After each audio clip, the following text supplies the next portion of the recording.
시편 22편인데요.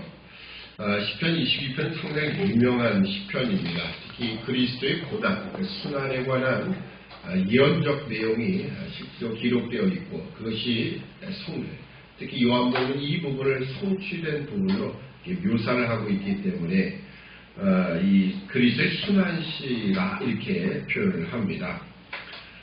다윗의 시이고요. 다윗이 탄식하며 사실 탄식시의 대표적인 모습은 탄식으로 시작하지만 결국 궁극적인 구원과 승리를 확신하며 찬양하는 그런 내용으로 되어 있습니다. 사실 22편 이 내용도 궁극적인 하나님 나라의 승리를 보여주는 그런 시입니다. 우선 이 시가 가지는 그 구조적인 내용을 보면 우리가 앞에 이미 20편에서 왕이 출전할 때에 함께 백성들과 제사를 드리고 백성들은 왕을 위하여 기도하는 내용, 그리고 왕이 출전하면서 결국 왕이 이 세상의 그 군인이라든지 말, 병기 이런 것을 의지하지 아니하고 오직 하나님만 의뢰할 때 승리를 얻게 해달라는 그런 간구가 있었고요. 그리고 21장에서는 실질적으로 왕이 승리를 얻고 귀환하는 그런 내용입니다. 근데 왜 그 다음에 22장에 들어가서 왜 갑자기 왕이 당하는 순환의 이야기를 했을까라고 하는 부분입니다. 왕이 순환이 왜 갑자기 여기서 등장을 할까? 물론 우리가 전체적인 구조는 이제 22편 전체가 궁극적인 승리를 보여주는 거예요. 근데 왜 하필이면 여기에 순환의 모습, 마치 하나님이 버리신 것과 같은 응답을 하시지 않는 그런 상황들을 묘사를 했을까요? 중간중간에 보면 여러 가지 동물로 비유해서 애워싸움을 당하고 있음을 또 기록하고 있습니다. 12절을 보면 많은 황소가 나를 애워싸며 13절에 보면 내게 그 입을 벌림이 찢고 부러지는 사자 같다 라고 이렇게 얘기합니다. 그래서 뒤로 가면은 20절에 내 영혼을 칼에서 건지시며 내 유일한 것을 개의 세력에서 구하소서. 이 개가 등장하죠. 다시 21절 보면 나를 사자의 입에서 구하소서. 하반절에 보면 들소뿔에서 구원하셨나이다. 이처럼 여러 동물들로 비유해서 지금 동물들의 애워싸인 그런 왕, 그런 모습을 지금 비유하고 있고요. 그러니까 과연 여기 동물로 등장하는 이런 왕을 고난의 자리로 몰아넣는, 왕을 애워싸고 하는 이런 무리들이 도대체 누구일까라고 하는 부분이지요. 그래서 아마 전체적인 그 20편, 21편, 22편, 그 다음에 23편 이어지는 모든 이 구조들을 보면 아마 이런 것 같습니다. 우리가 이 압살롬의 반역을 시작했던 왕이 받는 그런 모든 이 의인이 받는 고난들, 악인으로 인한 받는 그런 고난들, 뒤로 가면 갈수록 이제 악인이라는 그 명칭이 이제 사라지게 되고 있거든요. 오히려 이제 이방의 적들을 나타낸다 이렇게 볼 수 있습니다. 근데 갑자기 22편에서는 왜 이런 표현들을 썼을까라는 거죠.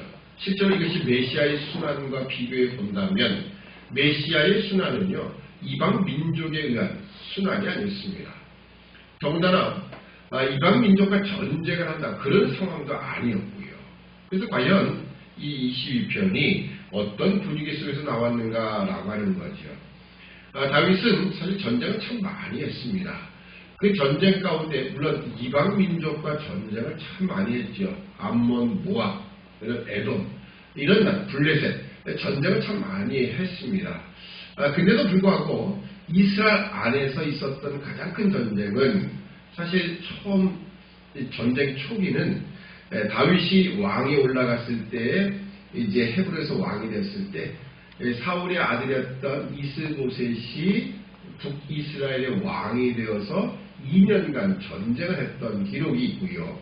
그리고 나서 이스라엘의 전쟁이 있었던 것은 유일하게 압살롬의 반역입니다. 압살롬이 반역한 것이 유일했었어요. 물론 그 뒤에 세바의 반역도 있었지만 비그리 아들 세바가 반역을 했지만 압살롬의 반역이 사실 가장 컸던 거고요.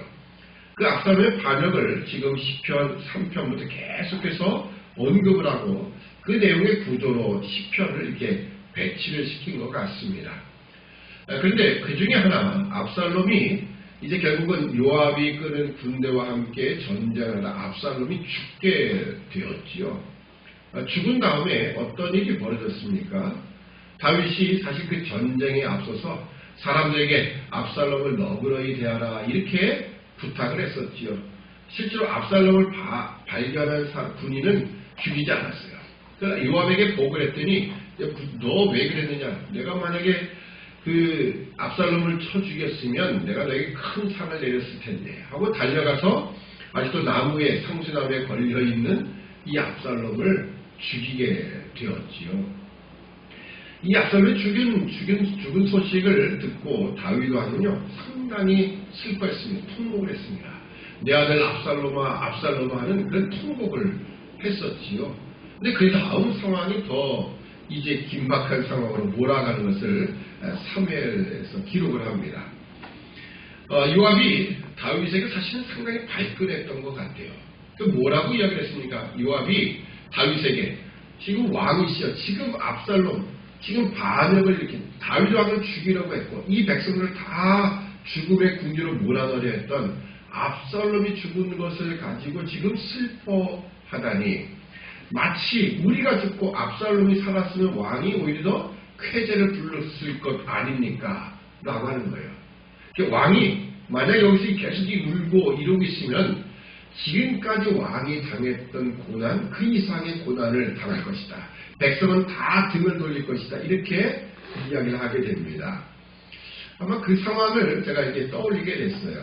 그래서 아마도 이 시편 22편은 예를 들어서 외부적인 전쟁, 외국과의 전쟁의 이야기, 그로 인한 고난, 아픔 이런 것이 아니라 백성들과 함께 백성들 대신에 갖는 고난이에요.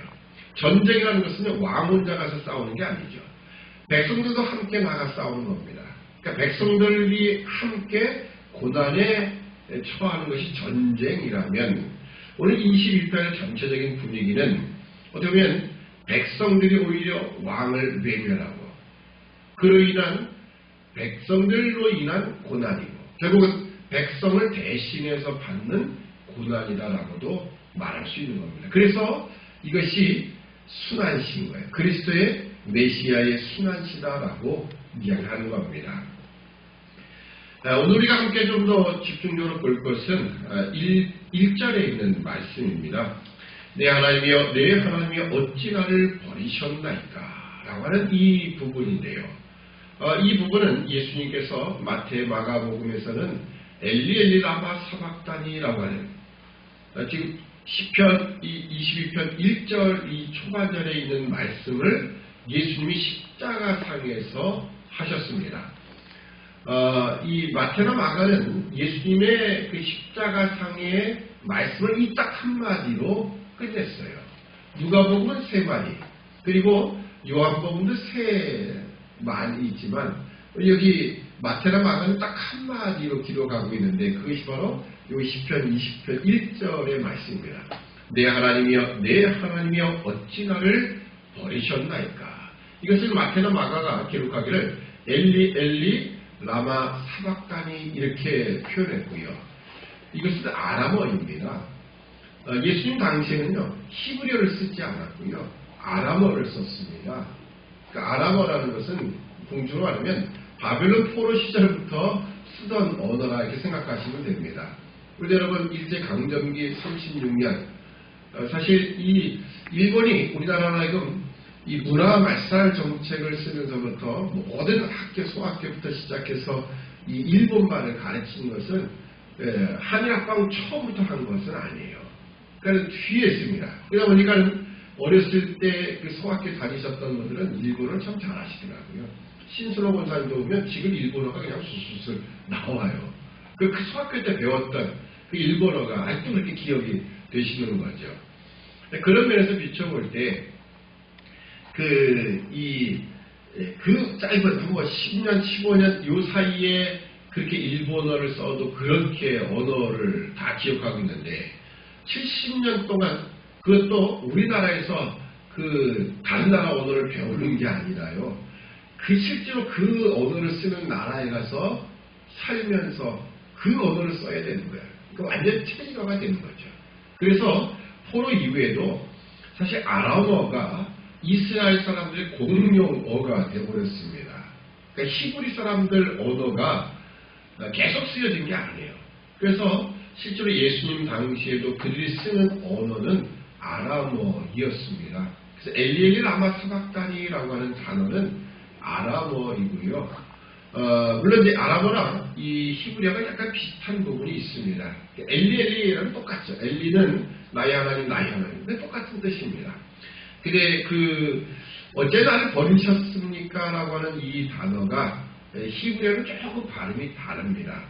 라마 사박다니인데 라마 아잡, 하여튼 이렇게 아잡다니인가 이렇게 조금 의미 다릅니다. 근데 공적으로 왜 예수님이 이 말씀을 하셨을까라고 하는 거죠. 왜 십자가상에서 예수님은 왜 나의 하나님 어찌 나를 버리셨습니까? 라는 이 표현을 했을까요? 그래서 이것을 두고 학자들이 여러 가지 이야기를 합니다. 하나는 뭐냐면 예수님도 인간의 육신을 입고 오셨기에 그 십자가의 고난, 그 고난이 너무나 극심했기 때문에 그런 표현을 쓴 것이다. 상당히 인간적인 측면에서 예수를 바라본 시각으로 그렇게 해석하는 분들도 있고요. 때로는 이 하나님과의 영적인 단절이죠. 하나님과 한 번도 단절된 상태가 없었던 그 성자 하나님이 성부 하나님과의 잠시나마라도 있을 왜 죄악의 짐을 짓고 완전히 끊어지는 거니까요. 그래서 하나님과의 영원하지 않죠. 잠시 잠깐의 끊어짐, 그것을 놓고 이 괴로워하셨다라는 표현으로 이 표현을 썼다라고도 해석을 합니다. 또 하나의 해석은 제가 지금 가지고 있는 같은 그런 해석이고요. 그건 뭐냐면 예수님이 엘리엘리 라마 사박다니라고 하는 그 말씀 속에는 시편 22편의 전체적인 내용, 더 넓게 말한다면 시편 1권에 속한 이 모든 시편들을 대표적으로 해서 22편의 그 1절 말씀, 초반절의 말씀을 그것을 되뇌이신 거다라는 겁니다. 왜 그러냐면 우선 우리가 아브라함이 이삭을 번제로 드릴 때를 좀 떠올려야 됩니다. 아브라함이 이삭을 번제로 드릴 때 중요한 조건이 하나 있습니다. 우선 제사를 드리는 마치 제사장의 역할을 하는 것 같은 아브라함의 문제이죠. 근데 여러분 성경 창세기 22장을 보시면은 공교롭게도 22장이네요. 22장에 보면 아브라함에게 하나님이 명령을 내리시자 아브라함이 한마디도 하지 않았어요. 아무것도 하지 않았어요. 거기 성경 자체는 기록이 없습니다. 그러니까 성경이 일부러 기록을 하지 않는 거죠. 그리고 마지막 모리아산에 올라갈 때 그 아들 이삭이 물어보자. 아버지, 칼과 불과 나무는 있는데 번제할 어린 양은 어디 있습니까? 라고 했을 때 딱 한마디 했죠. 번제할 어린 양은 하나님이 친히 준비하실 것이다. 이것 외에는 아무 말도 기록이 되어 있지 않아요. 그럼 왜 그랬을까요? 그것은 이 제사는요, 하나님이 받으셔야만 되는 제사인 거예요. 하나님이 받으시는 제사에는요, 반드시 필요한 충족 조건이 있습니다. 우선적으로 재물의 문제가 있고요. 그리고 제사를 집행하는 제사장의 문제가 있습니다. 또 더 나아간다면 만약에 백성들이 자신의 죄악을 가지고 어떤 재물을 가져왔을 때는 그 백성들, 재물을 드리는 사람까지도 항상 문제에 포함됩니다. 그래서 그 어느 누구라도 흠이 있으면 안 돼요. 하나님 앞에 이 제사를 드림에 있어서 재물의 문제라든지 아니면 제사장의 문제라든지 재물을 가져온 사람의 문제라든지 이 셋 다 문제가 있으면 안 돼요. 흠이 있으면 안 된다는 겁니다. 그래서 언제나 하나님 앞에 나아갈 때는 흠이 없는 재물을 가지고 백성들도 그렇고 제사장도 자신을 위하여 먼저 속죄를 하고 그리고서는 이 재물을 드리는 겁니다. 그러니까 아브라함이 아들 이삭을 번제로 드릴 때 보면 하나님께 왜 제가 이걸 해야 되지요? 하나님 꼭 이거 해야 되겠습니까? 라고 한마디 좀 물어볼 것 같기도 한데 하나님 이것 말고도 다른 것 없을까요? 라든지 하나님 제가 가진 재산 다 하나님께 바칠 테니까요. 뭐 이렇게 하나님과 뭔가 다른 이야기. 과거에 보십시오. 소돔과 고모라 성이 멸망할 때 하나님 앞에 감히 아브라함이 몇 번이나 구했습니까? 50, 45, 40, 30, 20, 10 이렇게 6번이나 이렇게 하나님 이걸 안 될까요? 저건 안 될까요? 이렇게 물어봤던 이 아브라함입니다. 근데 그 아들 이삭을 번제로 드린다고 하는 이 문제에 있어서 조카로도 아니에요. 죄악된 그런 성을 멸망시키는 문제에 아브라함이 그렇게 하나님께 물어봤던 사람이 어째 자기 아들 이삭을 번제로 드리는데 한마디 하나님 앞에 무슨 이야기가 없을까요? 그건 바로 이 하나님이 받으시는 제사는 온전한 제사, 흠이 있는 제사가 아니에요. 그러니까 제사장으로서의 그 흠이 없어야 된다는 거죠. 또 하나는 재물입니다. 재물에 흠이 있어서는 안 돼요. 그러니까 이삭을 봐도 알 수 있지요. 이삭이 충분히 그 상황을 다 모면할 수 있는 기회가 여러 번 있습니다. 처음 출발 때부터 왜 양을 안 갖고 갈까? 계속 의문이 있었을 겁니다. 근데 3일 동안 간 거예요. 3일. 요새 사흘이라는 말을 이 젊은 세대는 모르는데요. 사흘 동안 갔다 했더니 사흘이 며칠이냐? 4일이라고 생각을 한대요. 그래서 사흘은 4일이 아니라 3일이다. 그랬더니 왜 그걸 힘들게 한자로 썼니? 사흘은 한자가 아니라 순우리말이다. 그래도 요즘 세대는 이해를 못한대요. 사흘이라는 말이 뭐야? 하루 이틀, 사흘, 나흘. 이렇게 되는데 요즘 애들은 그거 뭔데요? 3일이 한자고 사흘은 순우리말인데, 여담인데, 사흘 동안 가는 동안 이삭이 한 번도 그런 생각 안 했을까요? 왜 이거 양이 없지? 그래서 결국은 모리아산으로 올라갈 때, 이제 종자들은 남겨두고, 그 다음에 올라갈 때, 아버지와 단둘이 있을 때, 드디어 이야기하는 겁니다. 아버지, 칼과 불과 나무는 있는데, 내가 어린 양은 어디 있습니까? 라고 하는 거예요. 아마 이 질문 속에는 이삭은 많은 것을 생각했었고요. 여기 뭔가 분명히 무엇이 있다라는 생각을 가졌을 것 같아요. 근데 아버지의 대답은요, 참 괴짜인 거죠. 하나님이 친히 준비하신다는 거예요. 이게 무슨 소리일까요? 그러면 정말 우리가 마지막 결과를 알죠.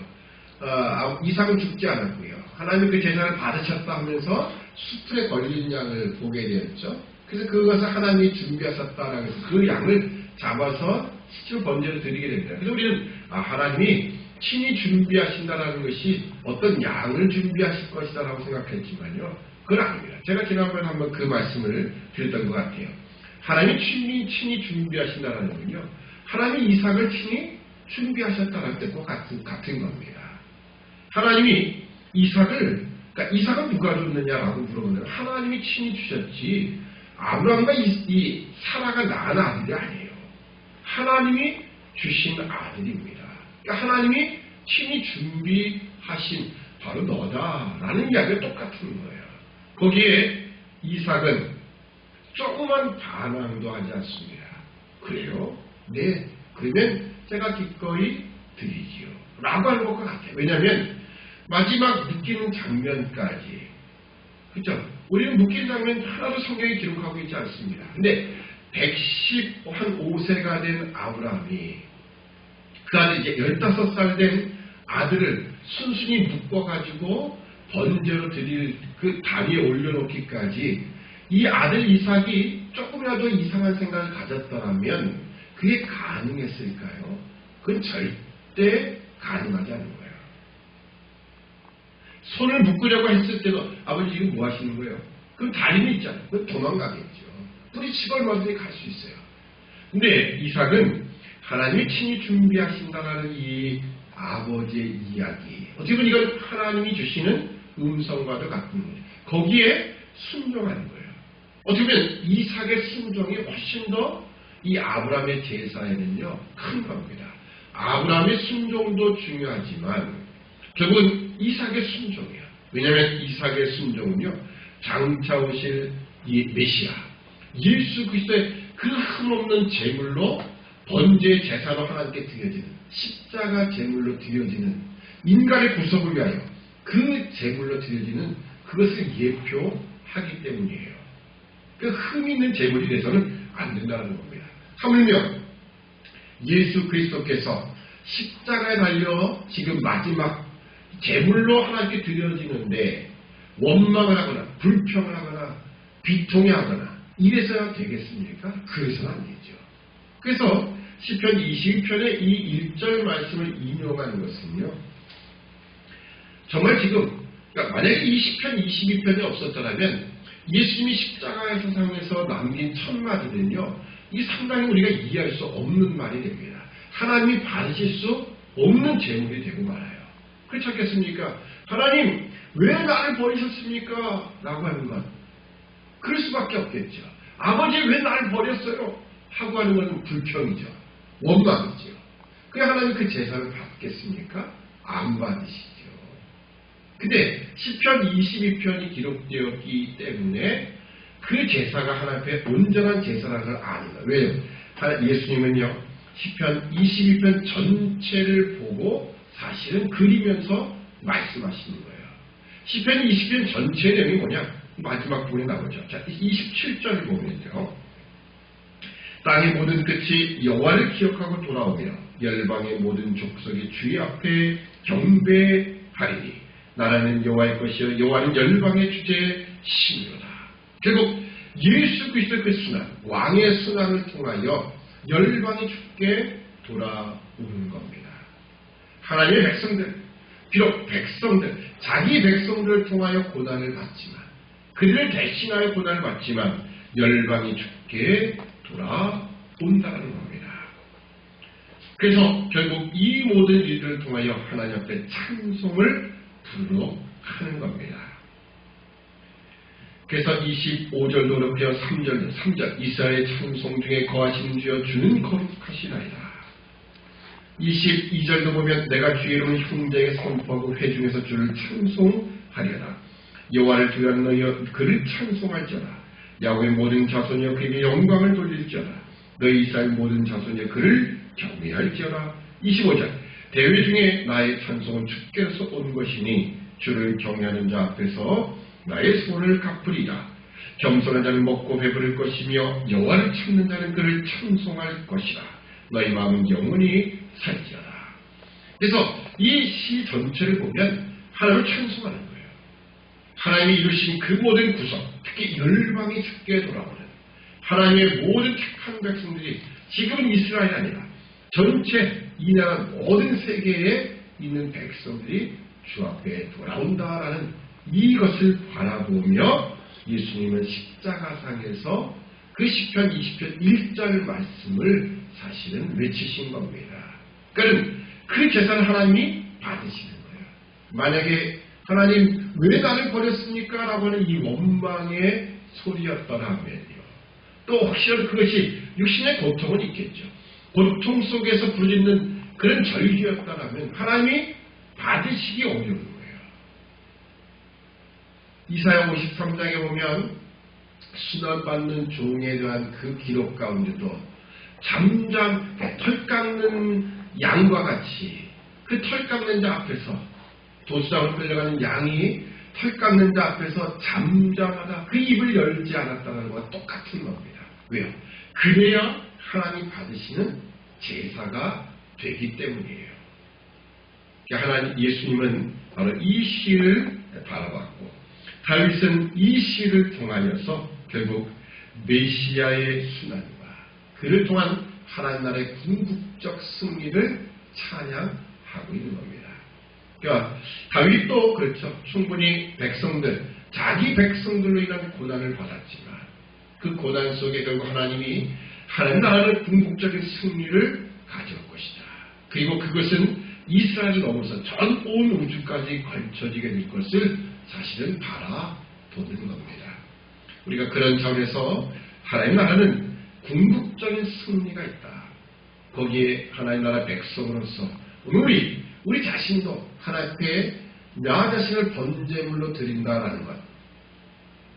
형제들아, 그러므로 형제들아, 내가 하나님의 모든 자비하심을 너희에게 권하니 너희는 하나님 기뻐하시는 거룩한 산 제물로 드려라. 흠이 없는 제물로 우리가 하나님 앞에 드린다는 것은 그 하나님을 철저하게 신뢰하며 하나님 앞에 의지하며 나 자신을 드리는 거야. 거기에 흠이 없는 제물, 하나님이 기뻐 받으신다는 겁니다. 오늘 예수 그리스도의 그 온전한 흠이 없는 제물, 거기에 따른 하나님의 나라의 승리를 바라보며 우리도 우리 자신도 그런 하나님 나라의 제물로 아름답게 바쳐지는 우리 삶이 되어야 할 것입니다. 기도하겠습니다. 사랑의 아버지 하나님, 은혜와 사랑을 참으로 감사합니다. 오늘 하나님 나라의 궁극적인 승리를 바라보며 예수 그리스도께서 십자가상에서 20편, 22편 전체 내용을 바라보며 엘리 라마 사박단이라고 외치셨으며 마침내 하나님이 기뻐 받으시는 제물로 받아지시고 결국은 인류의 구속을 이루어 주셨음을 감사합니다. 하나님 오늘 우리에게 요구하시는 것도 우리가 하나님 앞에 산 제물로 드려지는 것이고 우리가 하나님 앞에 흠이 없는 제물로 드려지며 부족함이 없도록 늘 말씀을 생각하며 그 말씀 앞에 순종하는 믿음의 백성 되도록 도와주옵소서. 감사하며 예수님의 이름으로 기도드리옵나이다. 아멘.